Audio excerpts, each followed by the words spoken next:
Our sponsor today is the New Orleans Advocate. It is our community's daily, and this is important, home-delivered newspaper. The newspaper is owned by John and Dathel Georges and is building a new headquarters on St. Charles Avenue near Lee Circle. It also has an office on Mandeville right near the Causeway.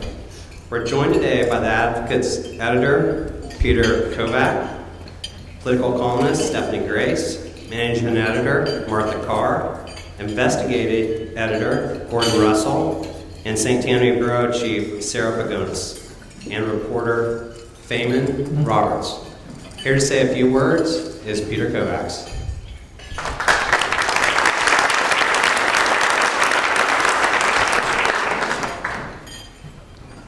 Thank you all very much for being here.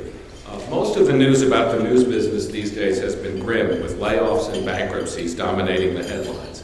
But it doesn't have to be that way here in Louisiana. And this month we're marking the 4th anniversary of the New Orleans Advocate. We may be the only newspaper in America that's growing. And we're doing it by covering the kind of serious adult issues you're going to hear about in today's debate, partnering with important civic organizations like the St. Tammany West Chamber, and hiring authoritative journalists who are well known to New Orleans area readers. One of those familiar names joining us today as moderator of this debate is Stephanie Grace, who's been covering Louisiana politics for more than 2 decades. We thank you for inviting us to join you today, and I know Stephanie has some questions up her sleeve that will make for an interesting discussion. What a great crowd. Thank you all so much for coming. I'm going to start by explaining how this forum, how we've kind of planned it, the rules of engagement. We have 4 main questions on topics that were chosen by the chamber. The candidates were given the topics ahead of time, but not the specific questions.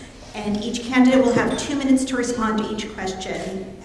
We're encouraging them to focus on their own plans rather than their opponents as much as possible. We know it's a campaign, but try your best.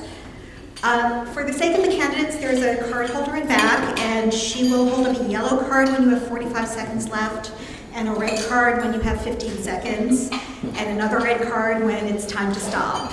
And we know you all would like to hear this edit, but we're going to ask you not to filibuster, to please honor that because we have a lot to get through. We're then going to move on to the lightning round. The candidates do not know the topics we'll be asking you about here, and we're looking for simple 1 or 2 word answers, just yes, no, or either or, depending on the question. And then finally, each candidate will have 2 minutes for closing remarks. We have a lot of ground to cover, so unfortunately we won't be able to take questions from the audience.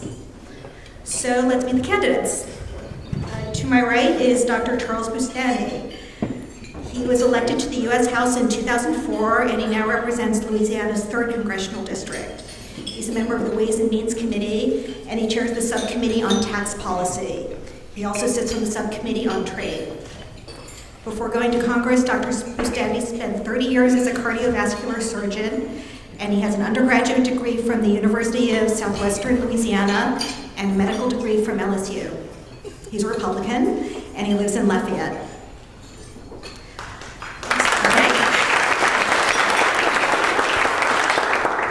Next to him, we have Foster Campbell, who is currently serving his 3rd term on the State Public Service Commission, where he represents the 5th District.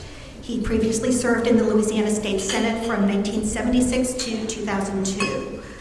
Commissioner Campbell is a former teacher, and he owns a couple of insurance agencies in Bossier City and raises cattle. Renaissance man. He graduated from Northwestern State University and lives in Elm Grove, and he is a Democrat.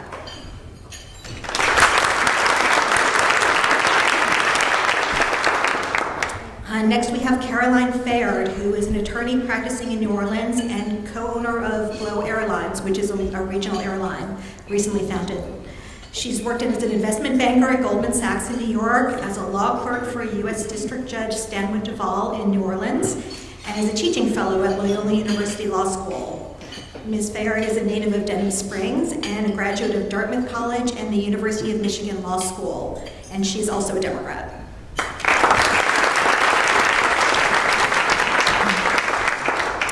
Next, we have Dr. John Fleming, another doctor. We have a lot of doctors in Congress in Louisiana. That's kind of our thing.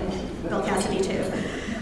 Dr. John Fleming has represented Louisiana's 4th Congressional District in Washington since 2009. He serves on the Armed Services Committee and the Natural Resources Committee, where he chairs the Subcommittee on Water, Power, and Oceans. He's also a founding member of the House Freedom Caucus.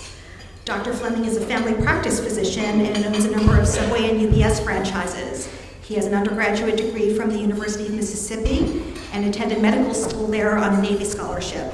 He's a Republican and he lives in Minden.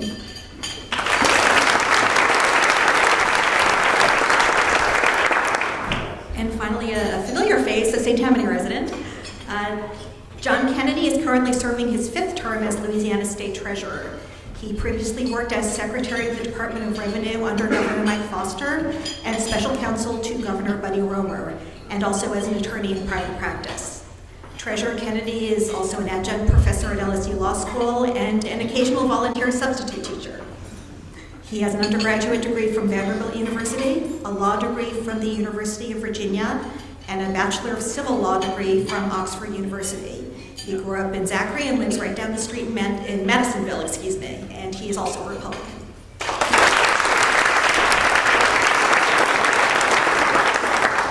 So welcome everybody, let's get started. Okay. The first question is about something that everybody has been reading a lot about lately and over the years. The National Flood Insurance Program expires in less than a year. So one of the first issues whoever is elected will have to confront is its reauthorization. Some of the ideas in play include finding ways to expand the customer base and also bringing private insurers into the program, although some worry that that could disadvantage high-risk states such as Louisiana. What would you like to see included in a reauthorized NFIP program? Again, 2 minutes, and we'll start with Congressman Boustany. Well, thank you. We are going to have to authorize the National Flood Insurance Program next year. It's going to be very, very important for us in Louisiana. This was a terrible fight, a very difficult fight, and I was one of the leaders in getting that program reauthorized last time and getting the fix in place. The problem we have with it today is that there are only 5 million subscribers to the flood insurance program nationwide. 25% of them are in Louisiana and Texas. We're not spreading the risk enough, and that is a fundamental problem. I've had experience in convincing colleagues under very difficult circumstances to reauthorize this program. Our next senator is going to have to be very well equipped to deal with this, to build support for the type of reforms we've got to put in place, which includes spreading the risk. We're going to have to bring in private market tools. That's desperately missing in this. 5 states are really the ones that participate in this. We've got to spread this across the country to get those premium rates down. We have to use reinsurance, the ability to issue bonds, and also bring in good practices that will really help us lower those premiums and spread the risk. Let's be really clear. This is existential for us in Louisiana. And if we don't have a good flood insurance program, we're not going to have the kind of business community that's growing and vibrant that we need. We know this. I represent a district in coastal Louisiana. These are vital issues. They're linked to our flood protection. They're linked to hurricane protection and coastal restoration. All this comes together. I've had extensive experience in this as a U.S. House member, and I'm going to bring real experience to the U.S. Senate to solving these problems. And I look forward to working with you. I think it's very important that we continue to take big-time input from GNO Inc. and the Coalition for Sustainable Flood Insurance, which were very helpful to us in that last fight. Thank you very much. Thank you, Congressman. Commissioner Campbell, next. I'm the only one on this panel whose house was flooded. In March, my whole farm went underwater. We had 1 acre left. I know about swimming cattle out of water. I know about moving furniture up to the 2nd floor if you're lucky enough to have a 2nd floor. I know about floods. It's devastating. And so many people don't have insurance. And it's vital that we have a good insurance program. If you want to build homes and you want to continue to grow in Louisiana, we have to have flood insurance that's affordable. Just one of the big problems with flood insurance, I don't know if you know this, many people have to pay all their premium at one time. You're not able to pay it by the month. So there are a lot of people who might own their home, elderly people, owns their home, they have a flood, and maybe it wasn't could not even be in the floodplain, but even if they had flood insurance, you got to pay it all at one time. You don't have a chance to pay it out like you do other premiums, like homeowners or car premiums or whatever. What I really want to do is to make sure that Congress is well aware that we do have serious problems here in Louisiana. I'll fight to do that. The other day during the floods, I've always been on the consumer side. I made sure that we didn't have to pay for electricity when the electricity went off and where the phone bills were not being used. I made sure that the companies gave us credit. We have problems with flood. They're reoccurring. I'm the only person up here who believes that we have global warming made by men. I believe that. And so we are more and more dependent on good flood insurance. It has to be affordable and has to be something that covers all the other premises like homeowners insurance. We need a lot of improvement on the flood insurance problems for the state of Louisiana because I hate to say it, I think floods will be reoccurring and we have to have our people covered. Thank you, Commissioner Campbell. Ms. Fayard? So I want to say thank you again to the St. Tammany West Chamber of Commerce for having us here today. We absolutely must reauthorize the NFIP in 2017.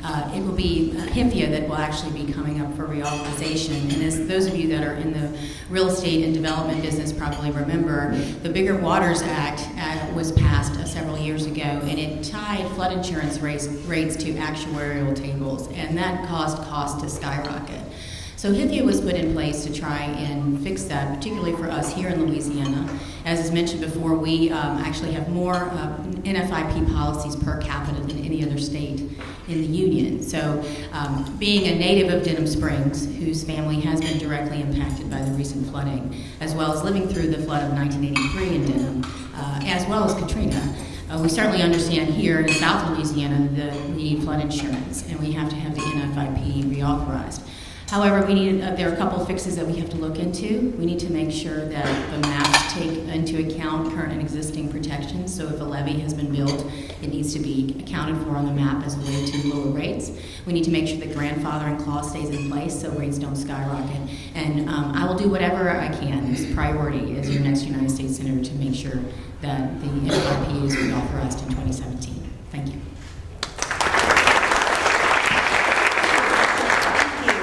Congressman Fleming. Yes, good morning, and if you hear a background noise, that's my stomach growling as you eat. So don't feel in any way bothered by the fact that I'm hungry. I may be a little grouchy, though.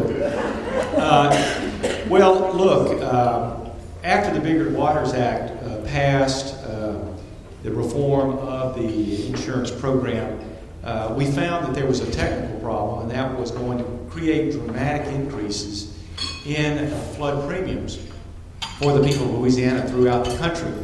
And our delegation went to work. I was one of the leaders of this. I authored letters, co-authored other letters, voted for both measures, including the Cassidy-Grimm Act, that gave flood relief, that grandfathered people in, and protected people from having those huge increases. Very proud of that. I'm a big supporter of the reauthorization of NFIP. That's what we need to do. But we need to go further than that. You know what just happened in Baton Rouge and in the surrounding area was arguably a once-in-a-thousand-years occurrence. And but you know, those things happen. The same thing happened with Katrina. No one was expecting such a huge storm. So we need to be prepared out in the future, both with our funding forward, which we have improved to some extent with FEMA, but also making sure that our diversion programs, the projects that we have that are still on the list need to be taken care of, and I fully support funding those as well. So we've got lots of work to do, but I think we're going in the right direction with this. Thank you. Treasurer Kennedy. How y'all doing? Let me say first, it is so cool to be able to be home in the middle of the day. I live about 2 miles that way in Del Oaks in Madisonville. Now, there's a rich side of Del Oaks and a poor side. There's a rich side of the river. I live on the poor side. I want to make that clear. Becky works at the courthouse. My son went to Pontchartrain Elementary, Chafuncta Middle, and he finished at St. Paul's. And he's now a junior. I'm very proud of him, as you can tell, at Millsaps. And Dad's very happy because he's making his grades and he has no visible tattoos. I'm a big believer that generally speaking, anything government can do, the private sector can do better. Unfortunately, with flood insurance, we're at the mercy of the federal government. More specifically, the mercy of the bureaucracy in the United States Congress. There are three issues that are important to any insured under flood insurance. Number one is cost. It has got to be affordable.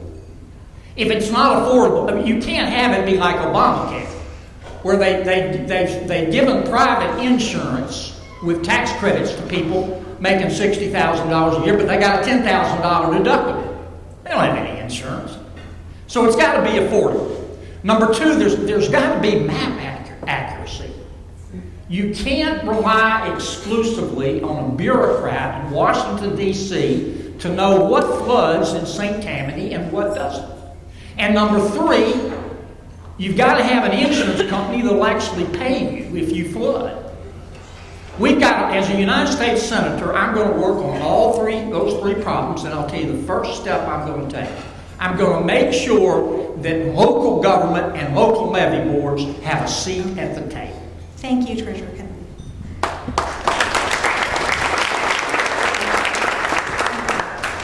The next question, we're going to start with Commissioner Campbell, and it involves marketplace fairness legislation, which would allow states and localities to collect sales tax on internet and out-of-state sales. Congress has been talking about this for a long time now.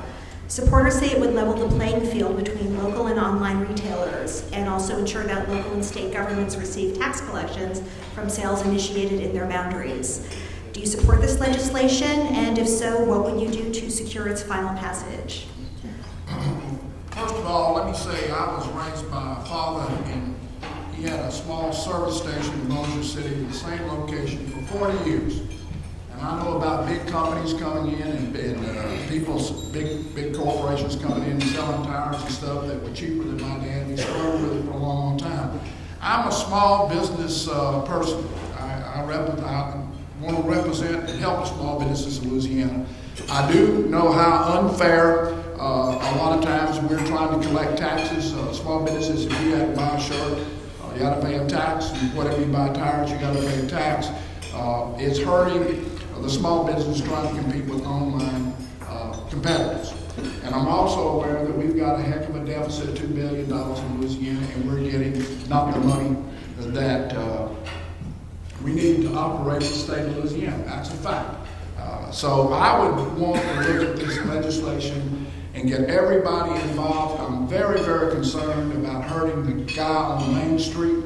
So many towns in North Louisiana, it's sad to go to Spring Hill, Louisiana, or go to Haynesville, Louisiana, or go to any town in North Louisiana and across in little small towns where everybody has no front street stores anymore because they have a Walmart that's coming, it's broke everybody, or this or that, the other. So I am for the small business guy. I would look at this legislation very carefully and see if we can't get some kind of comprehensive plan to help small businesses and help the state of Louisiana collect the tax dollars that we desperately need. Thank you. Just to answer the question directly, I am in favor of the Marketplace Fairness or E-Fairness Act, and the reasons why are somewhat simple. I think all of us who like to shop or consume goods have probably had the experience where we've gone into a local store, a brick and mortar operation, small business, looked at an item, thought about it, and then thought, well, maybe we could go online and get it there. And in doing so, while we may be benefiting ourselves because we're not paying certain sales taxes, we are actually hurting our small businesses and our local communities. And it's cheating the state of Louisiana in some respects. Up to $800 million, I think, right now is the estimate per year. Probably it could grow to even $1 billion. There are some that raise concerns about the E-Fairness Act. They think that it would be jurisdictionally very difficult to do, but the Supreme Court has clarified that in 2 recent decisions, and there are already 24 states that are already collecting taxes on online services. So I think that it's time for Louisiana to get the benefit of its bargain, and it's good for small businesses, and we keep our brick and mortar stores open, and I'll be more than happy to partner with colleagues in the United States Senate to make sure this gets passed, particularly those states that aren't complying right now, to work out a deal so that we all come in and just level the playing field. Congressman Fleming? As someone who's been in the retail business since the 1980s, but also as someone who's been in Washington for the past 8 years, I can tell you there's a lot of problems with the so-called Marketplace Fairness Act. First of all, the last thing in the world you want to do is put in the hands another source of tax revenue into the hands of politicians. They will simply find a new place to spend it. You see what has just recently happened in Louisiana. We now, as I understand it, have the highest sales taxes in the country. And we're going to lose more people, more businesses, just like we always have when we raise taxes to solve our problems. The problem is on the spending side. But beyond that, you realize there are 9,000 venues that businesses would have to interact with, which means that you, as a business owner or as a voter or citizen, would not have the ability to vote up and down on the taxes that are being levied against you. And that's unconstitutional. So it is very problematic. Administratively, it's a nightmare. Can you imagine potentially being audited by 9,000 different taxing authorities? Now, as far as online sales, remember that when you buy something online, you also have to pay shipping costs. So there are offsetting matters that occur in that process. But finally, I would say, and just as already been pointed out, local governments can levy those taxes, and I say fine. I'm a big believer in local government doing whatever's best for the people, because those are the people that are electing those people. But I don't think the federal government should levy an internet sales tax. I think that's a very bad idea, a very bad policy, and it's only going to be more destructive going forward. Thank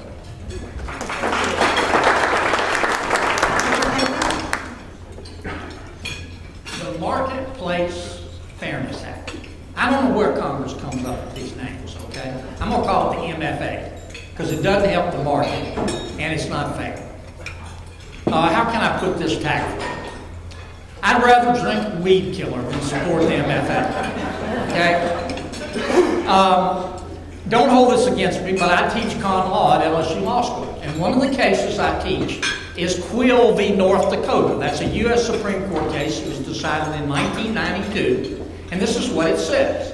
It says that a state can't require an out-of-state retailer like LL Bean to collect sales tax for the state when somebody in your state buys something, usually over the internet, unless LL Bean, in that instance, has nexus with your state or a connection, has a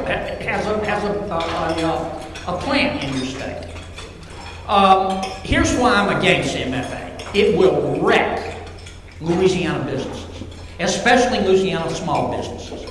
It will mean that every one of our businesses that sells out of state will have to collect sales tax in those other states.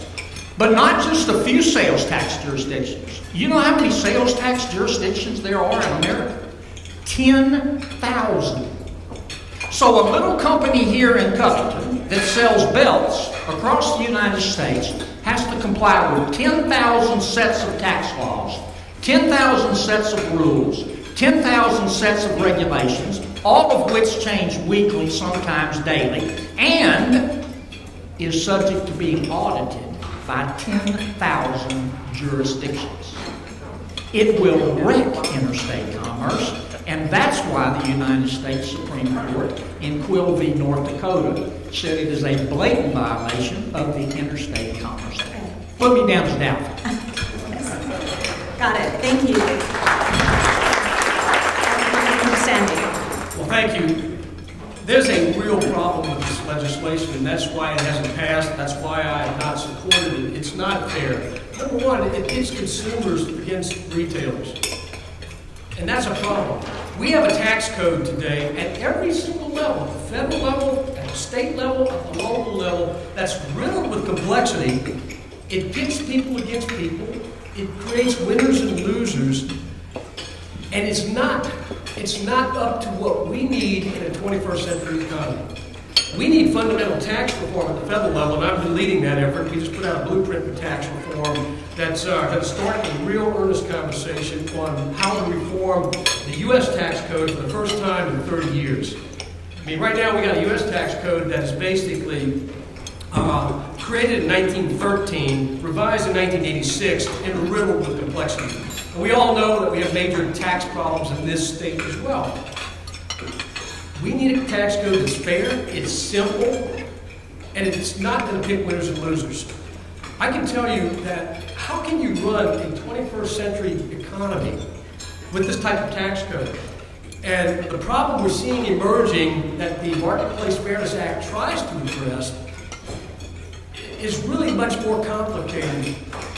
This is basically a symptom of the problem, of the complexity of the tax code. We also heard from the others, and I was going to mention this as well, just the sheer complexity of dealing with audits in this would be very, very detrimental to Louisiana business. Many of our small businesses conduct e-commerce as well.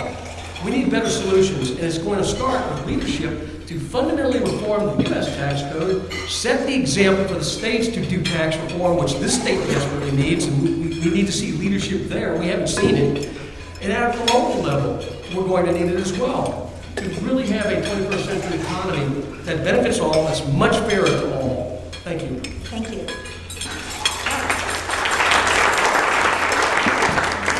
Got a real debate going here. Third question, we're going to start with Ms. Fayard. Federal funding is critically important for the drainage and road infrastructures of our state and parish. Although much has been achieved through CELA and related programs, much more is needed. Would you support the FAST Act, which supporters say would increase the flexibility state and local governments have in addressing their priorities, streamline project reviews, and reduce bureaucracy, and other measures to speed up funding for key projects? Yes, so the FAST Act, I think, is about $3.7 billion it could mean to Louisiana in a course of 4 or 5 years. So we absolutely, our roads and bridges here, I think, were recently rated like a C-, which, frankly, for those of you who drive over potholes every day, I found a little bit high for a grade. And we have to do more to invest in our infrastructure. And for every $1 billion that we invest in infrastructure, about 13,000 jobs are created. And these are non-exportable jobs. These are jobs that are right here at home and putting our people to work and also reinforcing, frankly, the safety and security of our population. Certainly when hurricanes bear down, like is going on in Florida with Matthew right now, we need to be able to move people in safe and efficient manners. And having good infrastructure helps us do that. I also think that, we've got a good working relationship right now with the White House in D.C. through Governor Edwards, and there's a transportation committee that's meeting over the $100 million that we were awarded in a competitive process. And I'm excited to see where that money goes. But we need to be able to direct some of those resources here to St. Tammany, particularly when we're dealing with the causeway and the conversation going on right now as to whether we should, frankly, continue to tax the residents of St. Tammany and those going south by raising the toll.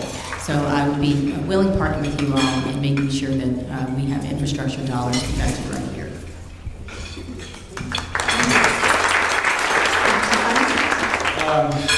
The infrastructure in this nation is in desperate situation.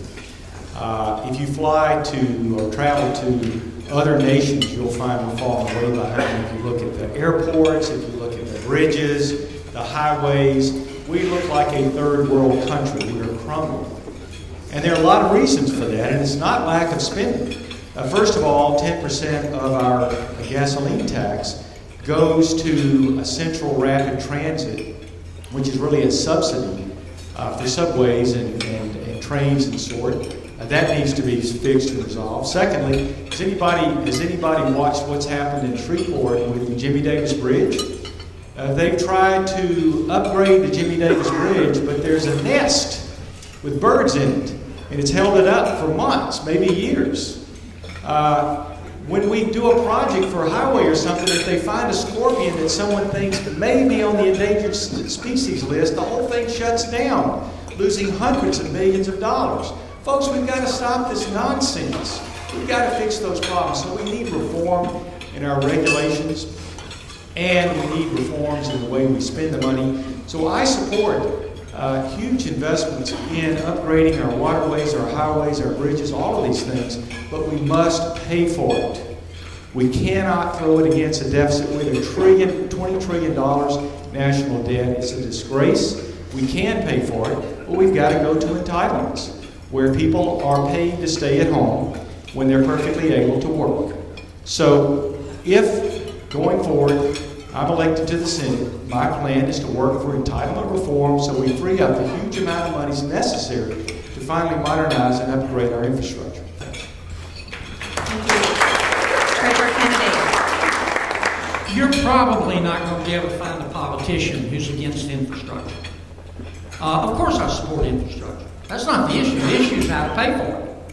I'm not going to support a tax increase to pay for the FAST Act. I'm not. America doesn't have a revenue problem. Congress has a spending problem. Now, infrastructure will create jobs. You know why China came out of the recession, the Great Recession, faster than America? Because China took its money and spent it on infrastructure.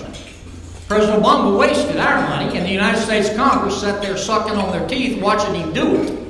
Okay?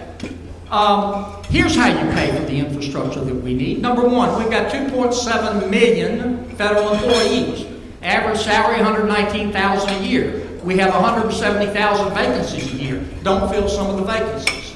Number two, the federal government spends $160 million a year on consultants. I believe we can lose a few and save some money. Number three, last year we spent $9.5 billion to pay for people to receive food stamps who are able to work. Number four, in order to get Medicaid, free health care, if you're able to work, you ought to be required to work to get the health care. And finally, I want to read you some ways that the United States Congress has actually spent your money. I read the federal budget too. Congress appropriated $1.5 million to study the effects of Swedish massages on bunny rabbits. Congress appropriated $750,000 to build a soccer field for the Guantanamo Bay terrorists. Congress spent $370,000 to study whether mothers love dogs as much as they love their kids. Congress spent $700,000, gave it to the nation of Vietnam to help restore a Buddhist temple. Congress spent $250,000 to help increase biodiversity in Morocco. And I could go on and on and on. But your time is up, so thank you very much. We get that. We believe you. Congressman Boustany.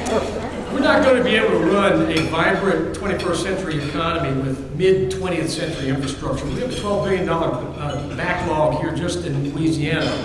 A structurally deficient bridge on I-10 in Lake Charles. We need to complete I-49 South. We got projects all over the state. I'm the only candidate up here on this dais that's consistently supported federal transportation bills. I supported the last one. That bill created the nationally significant freight and highway projects program. We've streamlined it to put in funding for energy security projects and transportation that supports energy security projects, which helps Louisiana. The I-10 freight corridor expansion project, $60 million. Plus, we're going to actually see new lane capacity on I-10, hopefully fixing this bottleneck in Baton Rouge. And look, coming here to St. Tammany Parish from Lafayette, it's really a crapshoot as to how long it's going to take with all the traffic jams. We have got to fix this. And the only way we're going to fix it is to look at the gasoline tax, which is antiquated, because back in 2005, that gasoline tax brought in plenty to do all the maintenance on federal projects, plus additional money to do new capacity. Today, it brings in less than half of what it used to bring in back then, because of better fuel efficiency, different kinds of cars on the road, electrical cars, and that kind of thing. We need a better user fee. And it's going to require major reforms and the political will to scrap the gasoline tax and come up with a better way to pay for infrastructure. Period. If we don't do that, we will continue to fall behind. Other countries have wasted a lot of money in infrastructure. I've been to China a few times. They're now having a debt crisis because of all the money they wasted on infrastructure. Bottom line is this: we have to be prudent. We need a user fee that catches all users in a fair way if we're going to really, truly address the kinds of problems we have. Louisiana is a very important state. Ran out of time, so I have to go on more. We can all talk about it after. Everyone has a lot to say. Commissioner Campbell, please.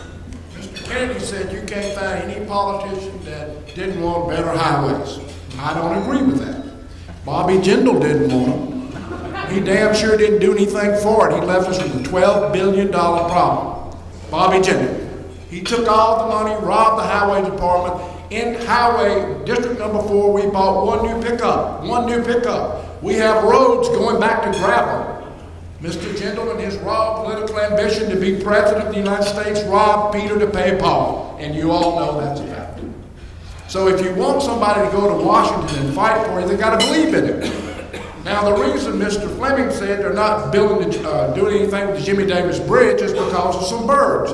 That's not true either. My office is on the Jimmy Davis Bridge highway. The reason they're not doing anything with the Jimmy Davis Bridge is because it's antiquated, and John Bell Edwards is building a new one this year because it needed it, building a new one, not painting an old structure that was rusted down. So what I'm telling you is pure and simple as it can be. I want to work with the governor. He's got a new program coming out with new people to look at our systems, and I want to fight for the money that we're spending in Washington and try to get our tax dollars back here. I don't know who's been asleep at the switch down here, but if you go to Bossier, Shreveport, there's 3 or 4 loops around the town of Shreveport. I've never seen the traffic down here. If y'all don't do something about this traffic congestion between here and Baton Rouge, New Orleans, you're going to stop economic growth, but you got to have some politicians that do something. Somebody's been asleep down here. We don't have that problem in Shreveport. And you don't need it here. You need good highways. You need politicians that are fighting for you. It is ridiculous. You cannot get on the highway in Baton Rouge at 2 or 3 or 4 o'clock in the afternoon. You never know where you're going.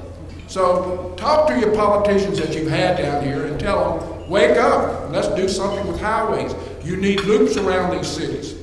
And if you have to bite the bullet and raise a tax, put it out there, have the courage to do the right thing. That's all you need, some politicians with some backbones that will get up and fight for you. Thank you, Commissioner. Okay, the 4th question involves entitlements. I think some people jumped ahead a little bit, but the Nonpartisan Congressional Budget Office says spending on mandatory programs such as Social Security, Medicaid, Medicare, and interest on the federal debt has grown from 58% of government revenues in fiscal 2000 to 78% in 2015, and on its current trajectory, that percentage is projected to grow still higher. What changes would you support in order to curb the steep growth of entitlement spending? And we'll start with Congressman Fleming. Okay, I'll give you some other statistics that are, I think, a little more straightforward and more historical. When our entitlement system began, except for Social Security, which began back in the 30s, in 1965, 1/3 of our federal budget was the so-called mandatory entitlement system, welfare and all the things that go with that. Today, it's 2/3 of our federal budget and growing as a portion of that pie. In 10 years, it will be 72%. Also, since the beginning of George Bush 43's first term as president, to the end of where the national debt was $6 trillion, President Obama will end with $20 trillion, and all that interest is part of mandatory spending. So very soon in the lifetime of most people in this room, we will be down to 10% of our budget that's available for discretionary spending. By that I mean a national defense, roads, bridges, highways, all of that stuff. It's going away, folks. Medicare will end in 9 years as far as our ability to pay the bills. Something has to be done immediately. It needs to be reformed desperately. How do we do that? Very simple.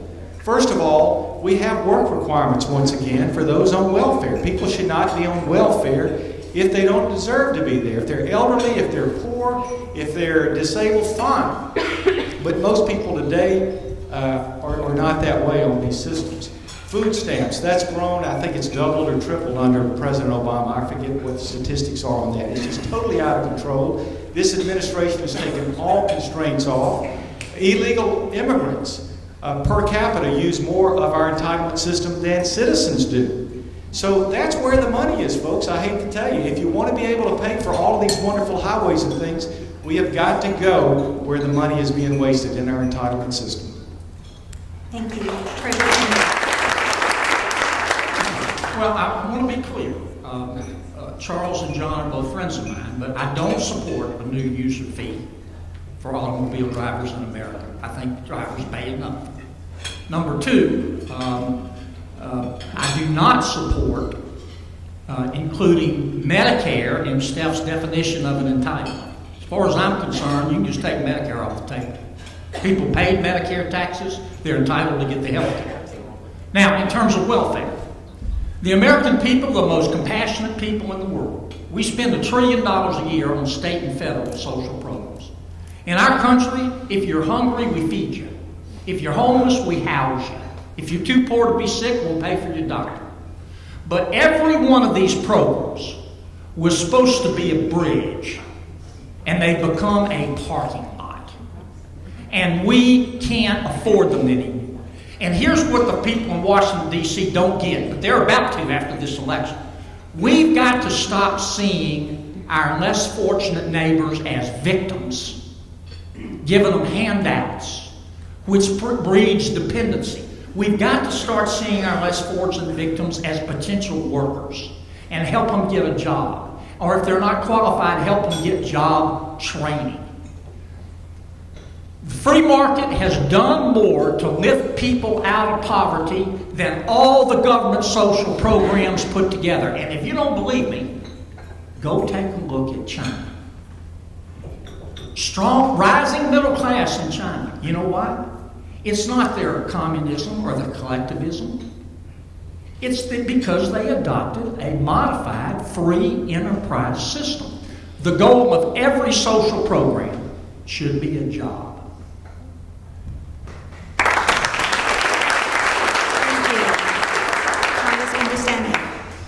I'm going to give you some solutions. Everybody's defined the problem. It's been well defined. Number one, we need economic growth that's better than 1% to 2% to solve any and all of these problems. You cannot do it with that kind of economic growth. We need growth of 3.5% to 4%. We need more people in the workforce. Right now, we have 2 to maybe 3 people working for every person who's a Medicare or Social Security beneficiary. In the past, we had 20 workers. So we got to get people working. That means able-bodied people who are not working on welfare need to work. That means strengthening the work requirement. I rewrote the '96 welfare law last year, and we passed some of that through the House this year. And the fact is, we need a senator who can get this done in the U.S. Senate to fix that problem. Medicare, healthcare costs are driving this over and above the actuarial costs I just described. Nobody knows more about healthcare costs on this dais than I do, and how to fix it. And that's a whole different discussion, obviously, on what we can do, putting the emphasis on the doctor-patient relationship and creating a real market opportunity in healthcare. That's going to be critical. These programs these are mandatory spending programs. If you qualify for the benefit, you get it. Congress doesn't appropriate that money each year. We're going to have to structurally reconfigure these programs to meet the needs of senior citizens and beneficiaries, those who need the programs, and root out the waste, the fraud, and abuse. I chaired the Oversight Subcommittee on Ways and Means, and we actually got some things done that have started to bend that trajectory down on waste, fraud, and abuse. A lot more needs to be done. You need a U.S. Senator who understands these issues, who's really gotten into the weeds on them, and knows what we need to do to fix them. That's what it's going to take. The Senate has been the problem. We have passed a number of bills through the House that actually start to address this in a very meaningful way, including budgets that take us back to balance. I actually voted for the largest deficit reduction package since the Korean War without raising taxes. We know how to do this. We need a senator who can get it done. Thank you. Commissioner Campbell. I believe in accountability. I believe in accountability in all parts of government. I think that's the thing we need to do. And I think the American people want to know that when we spend money, we're getting our money's worth. There's lots of fraud and abuse in programs. We ought to go through it with a fine-tooth comb and make sure that we cut it out as much as possible. But I'm a believer in people. We talk about entitlements for people. There's also entitlements for a lot of big businesses too, a lot of entitlements. I know our state is full of them. We give billions of dollars away to tax exemptions, and we don't know if those people produce 1 job, 2 jobs, 3 jobs, or actually losing jobs. So keep in mind that we are the people in the United States of America, and I'm in business and I've been blessed. But I'm always cognizant of people who pay the taxes, And corporations get a lot of breaks also. And I'm for grading their papers just as tough as I'm for grading everybody else. So getting rid of fraud, getting rid of abuse, and treating businesses and people fairly, making sure there's a means test to see if we spend $1, that we get $1's worth, or whatever the ratio has to be. That's what I'm for. And I think if we all did that, we made sure that the money we spent was well spent, and it serves a purpose, we'd all be better off. Thank you very much.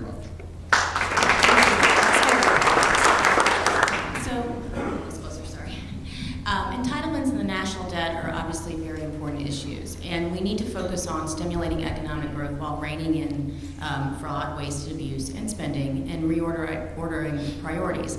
But when you talk about why entitlement spending has ballooned over the last few years, we have to remember that we went through a significant mortgage and housing crisis in this country.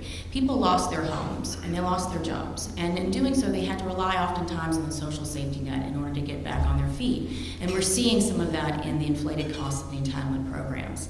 We have to even it out by getting people back to work. A way to do that, and it's not always politically popular, but at $7.25 an hour, it's the right thing to do, is to raise the minimum wage. And why is that? It's because people that are working at minimum wage jobs still qualify for public assistance, still qualify for these entitlement programs. My sister works at a vet's office up the street here, and she lives in Folsom, and she has a woman who is a single mother with 2 kids who works out as much as she can, as many hours as she can, and she qualifies for SNAP, for food stamps.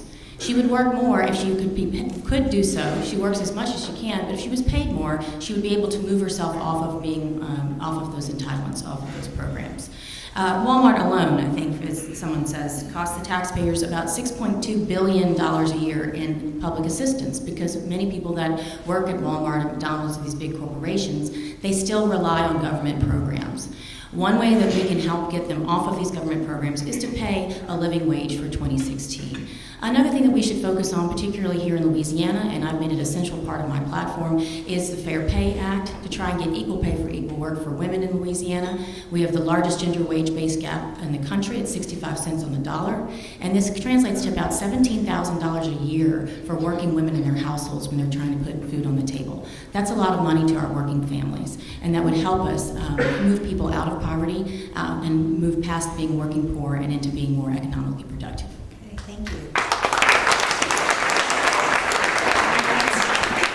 And that brings us to the end of our first segment. Everyone take a deep breath. Thank you so much.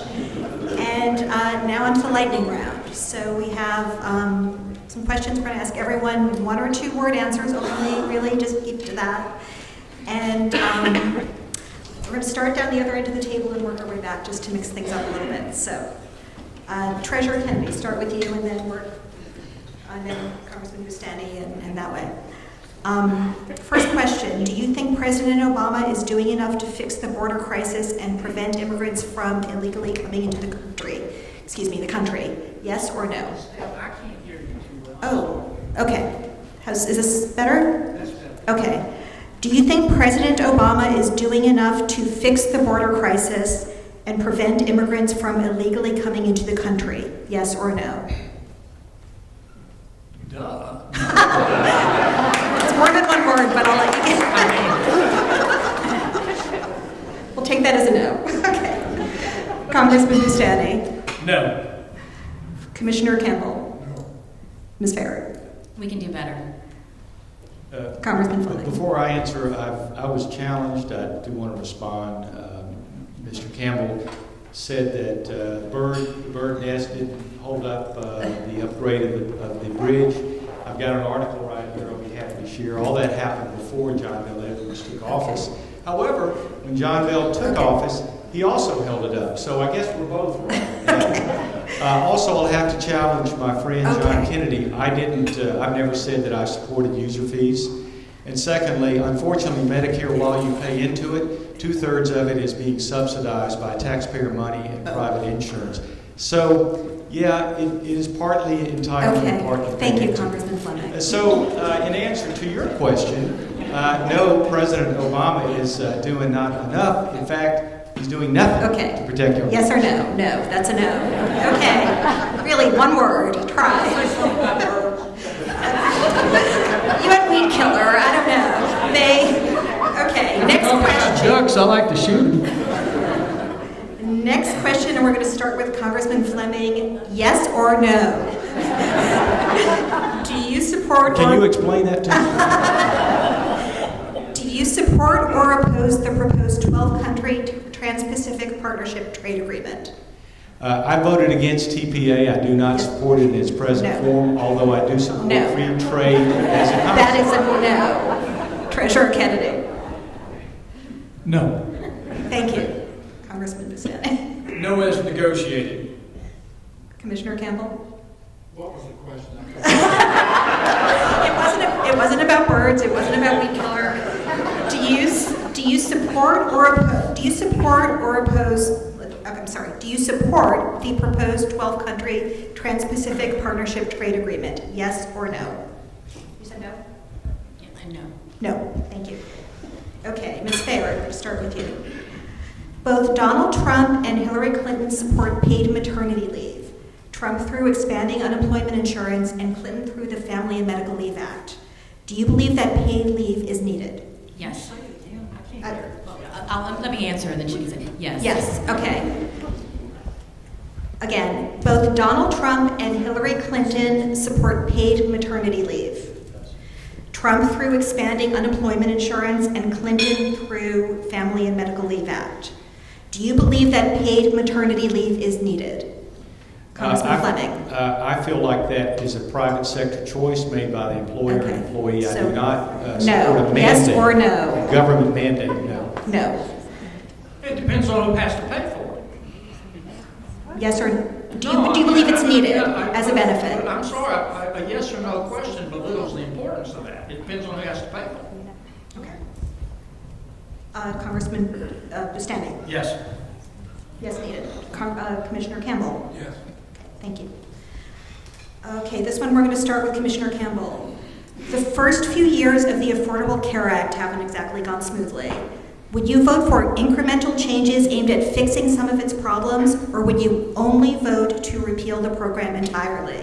So the choices are, would you vote to fix it, or would you only vote to repeal it? I'll vote to fix it. Ms. Fayard? Fix it. Congressman Repeal Fleming? and replace with a good program. Okay. Treasurer Kennedy? It can be fixed. Repeal it. Okay. Congressman Boustany? Repeal it and replace it with a market-driven, patient-oriented system. Okay. Last question, and we're going to start with Congressman Boustany this time. How confident are you that your party's presidential nominee would make a good president? Very, somewhat, or not very? I'm confident. Confident that's about Donald Trump. Congressman Boustany, you said very? Very confident. Very, okay. About Hillary Clinton, Commissioner Campbell. Very. Ms. Fayard? Very. Again, Hillary Clinton, Donald Trump. Very confident in Donald Trump. Okay. I Treasurer think Kennedy. Hillary Clinton will be a lousy president. Duly noted. Donald Trump? I'm with Trump, folks. I got to tell you. Okay, so was that very? Treasurer Kennedy, very, not somewhat, very, okay. So varies all around, okay. On that note, we're going to go to closing statements. Again, we're back to 2 minutes, and we're going to start with Treasurer Kennedy. Look, I want to thank y'all. This has been a lot of fun. I believe that America's best days lie ahead. I do. I believe that our country's future can be better than our present or our past. But we can't achieve that unless we change the direction that President Barack Obama has taken us and the direction that the United States Congress, I'm talking about both the Ritz-Carlton Democrats and the big government Republicans, have led us as well, because they just sat back and they talk tough and they let the president do whatever he wants. Internationally, the world's never been more dangerous. Thanks to the President and Congress, which just lets him go. Our friends don't trust us. Our enemies don't respect us. Domestically, here's what I see in my country, in my state. I see too many undeserving people at the top getting bailouts, and I see too many undeserving people at the bottom getting handouts, and the rest of us in the middle get stuck with the bill. And we can't pay it any more. Because the health care has gone up thanks to Obamacare, and our kids' tuition has gone up, and our taxes have gone up. But I tell you what hadn't gone up for working families and for small businesses, their income. Now, it's harder than ever in America today to get ahead, and it's easier than ever to do nothing. And you know who gave us that? Yes, President Obama, but he wasn't alone. So did the United States Congress. They come home, they talk tough, and they hadn't done a dadgum thing about it. Now, I got some good friends in Congress. There's some good people there. But for the last 8 years as an institution, I can't figure out what they've been good for. I meant what I said in my commercial. I think all of them in Washington, D.C. ought to hide their heads in a bag. And that's what this election's all about, folks. You either like where we're going or you don't. But I'm going to tell you something. We've all lived a few years. It's true you can't fix stupid. But by God, you can vote it out. Thank you so much. Congressman Boustany. Well, thank you very much for holding this forum. Before going to Congress, I was a heart surgeon. And trust me, you want an optimist as a heart surgeon. I do believe our country has bright days ahead, provided we elect a U.S. Senator who has solutions. Not a blowhard, not a showboat, somebody who understands the problems in detail and actually has real solutions. That's been my record in the United States House of Representatives. I'm a conservative. I've gotten results, got things passed under the most difficult circumstances with President Obama, very partisan circumstances. Very few people can say that they've actually moved things from concept into law that helped move this country and our state forward. As a surgeon, I learned 3 things. Trust. I had the trust of my patients, and I've had the trust of the 3rd Congressional District, and I'm asking you to put your trust in me as your next United States Senator. I learned that you have to have a sense of urgency. You have to make decisions. You can't just talk about the problems. You have to solve the problems. And thirdly, you have to be able to deal with the pressure. I've been able to stand down President Bush and President Obama. At times I've been able to work with them. I've been able to work with colleagues on both sides of the aisle when necessary without violating my principles to solve problems. That's what we need in our next United States Senator. And so when you go to the voting booth on November 8th, ask yourself a question. Who do you trust to go to do the right thing, to get results, conservative results based on principle, not just talk, not just empty rhetoric, but real results that will make a difference to move this country forward and to move our state forward. I believe our state has a bright future. We have everything it takes to be number 1, not number 48 or 49.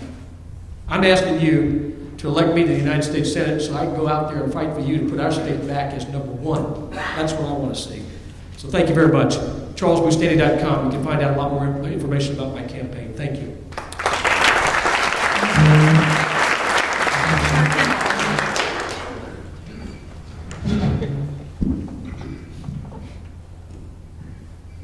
Campbell. I appreciate this opportunity to be down here, this part of the country. My cousin was a teacher at Southeastern University. He came from up in Bienville Parish, where my folks came from. There's actually a Charles Campbell building on that campus now. He was a speech teacher.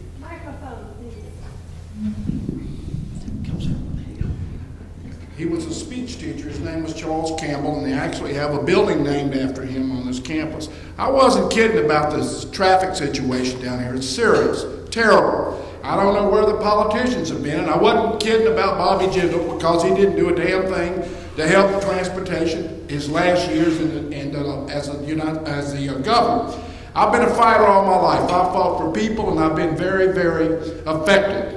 I'm the only one up here that's ever created $1 billion trust fund for students, money in the classroom. I took tobacco settlements, and I got 1/4 of the $4 billion. I put it in the schools, and every school down here benefits. The Catholic schools, the private schools, and the public schools.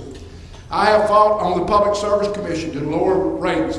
I made energy reduce their rate of return on their profit from 11.1 down to 9% by simply saying, when you borrow money for 2 and you're making 11%, that's too big a spread.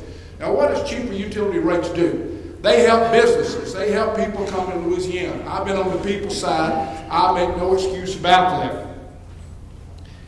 I have also helped women with domestic violence problems. I passed a rule for hookup fees that the companies have to hook these people up and without charging them, because we have a lot of problems with that in the state of Louisiana. I have been a fighter for the people. I have the ability to fight for you in Washington. I know the job. I can do it right away. I would appreciate your vote so very much. I have been endorsed by the governor, the Sierra Club, and the AFL-CIO, which is a wide range of folks. Thank you very much.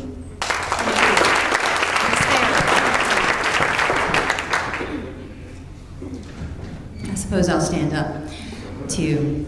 My name is Caroline Fayard, and I'm very happy that you all invited me here today. You know, you've heard a lot in this short forum about I'm the only candidate that voted for this or voted against this. I'm the one that created this and created that.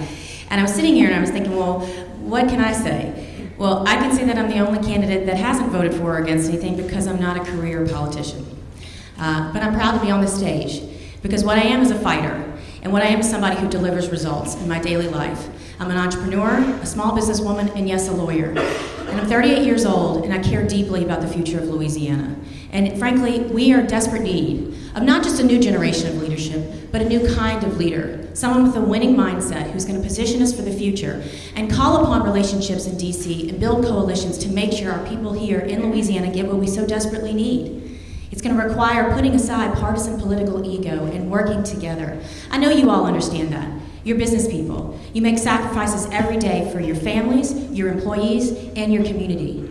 And in fact, growing up not far from here, St. Tammany always had a warm place in my heart, and my sister lives here now. It's a spot that's beautiful and relies on quality of life and good, common sense economic development. And you need a partner in Washington, D.C., and that's what I'm going to be for you. Because we're all in it together, and we're all incentivized to look towards the future. And fundamentally, that's what every election is about. It's about the future and not the past. Thank you very much.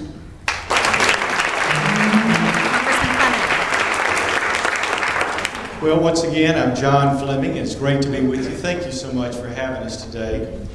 You know, ladies and gentlemen, there is a reason why Donald Trump is the nominee for the Republican Party. There's a reason why statistics show time after time that 70% of Americans feel like we're on the wrong track. And that reason is establishment Republicans and establishment Democrats have come together for the last 8 or 10 years. They've worked together to get results. Yes, the results are bad. They're dismal. Cash for clunkers, bank bailouts, big spending bills, Obamacare, Dodd-Frank. These things are destroying our economy, ladies and gentlemen, and you are ready for a change. Now, I came to Congress. I have been an outsider in Congress the whole time I've been there. I fought against my leadership. I co-founded the House Freedom Caucus that forced Speaker Boehner to resign, and I've led the effort to impeach John Koskinen, the head of the IRS, for his corruption. Look, I grew up in a working-class home. My mom became disabled when I was 5. My dad died just before I left for college. I had to work my way through college. Okay, I had to scratch and borrow money to do it. I had to do it the hard way. The Navy gave me a scholarship to go to medical school, and I'm so glad they did. But I was also very, very honored to wear the uniform of the United States military. I honor everyone who does that as well. I went into private practice in North Louisiana and have been very successful, but then I went on to start businesses. I still employ over 500 Louisianans, and I'm very proud of that record. Ladies and gentlemen, I think we need people who have real-world experience and have not been politicians all their lives. Because I got to tell you, I'm with these folks every day, and they have completely lost sight of what is going on in America today. Thank you so much for having us, and God bless.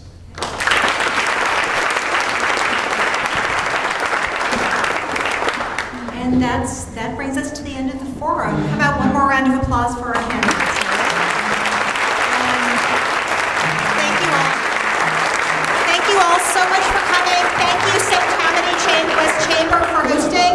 And thank you, candidates, for sharing your ideas. And don't forget to vote.